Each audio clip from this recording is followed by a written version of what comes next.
Dallas, who's on a 12-2 under run, 0-7 at home ATS off overtime, and a 6-1 run to the under as a dog.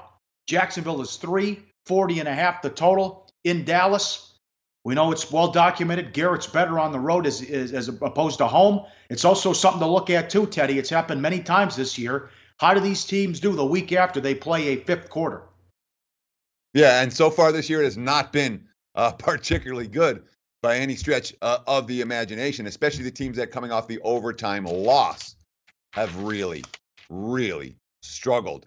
That being said, I mean, the quotes out of that Dallas locker room are pretty, it sounds pretty good. Zeke Elliott, one thing that's good about this group that we have in this locker room, there hasn't been any finger pointing at all. Even when as an offense we struggled this year, we go over to the defense like, hey, we're sorry, we didn't hold up our end. They're like, no, we need to do more. We need to go out there and win the game. You guys don't have to go out there and win it. There's enough accountability in this locker room. There's not going to be any finger pointing.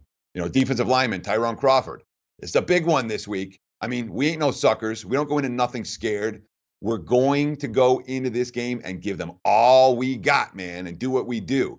I've got full confidence in this defense against any team in history for that fact. We're ready to rock. So for all the Jason Garrett's on the hot seat and Scott Linehan doesn't know what he's doing anymore and all of that, the quotes coming out of the locker room in Dallas are positive, but Dallas had their first non-padded practice on a Wednesday this season.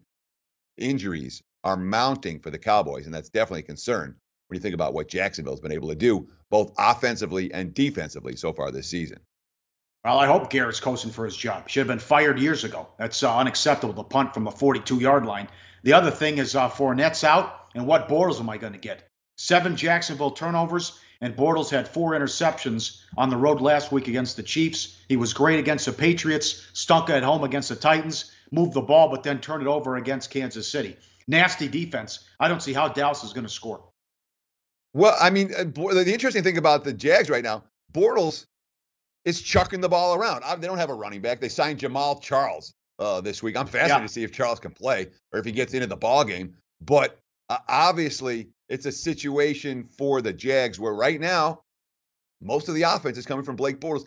He's thrown for 818 passing yards the last 2 weeks. He's really chucking it around. They do have playmakers on the outside, but of course, when you get Bortles into passing situations, he tends to make mistakes. That being said, the Cowboys defense has not been good at forcing turnovers this season. All right. I like the under. They're on a 12-2 under run. Let's keep it going. Under, if you can get 41 in that game as well. I don't see where the points are coming from with both teams. Like the show? Help us keep the lights on. Please make sure to comment, share, and subscribe to all the Sportsbook Review videos. Thanks so much. Best of luck. Enjoy the game.